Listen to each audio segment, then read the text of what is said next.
not shy away from anybody. Even, I mean, I think he was sitting ready as the #1 contender. And I think a short notice fight against like number 13 popped up, and he was on Twitter saying, "I'll take that fight." Like, you're about to give up potentially losing a title fight to this guy just because it's an eventual fight, you're ready to fight. Like, he's one of those guys where I think his management's had to like tell him, like, okay, just slow down.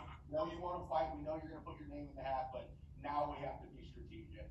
And another good point, when you have a specialist like yourself to talk to, you should bring this up. You said that there's no off season now. Right. And now, especially now where there's like, where is there a fight?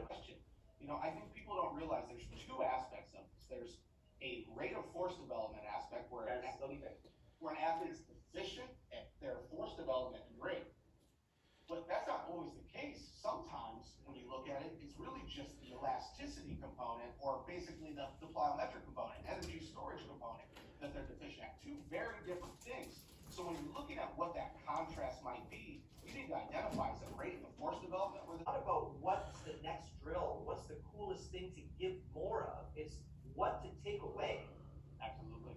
And I've noticed with my athletes, with regards to strength training, I have, in the last few years, have been just tirelessly trying to, figure this out like you do with the psychology. I'm stuck in this loop.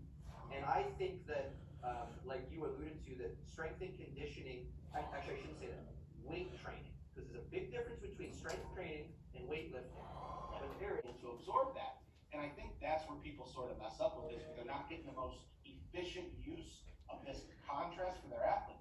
So like when I know somebody like Amaru, for instance, his elasticity is super high. His rate of force development is where he, and again, it doesn't lag compared to most people. He's still in the top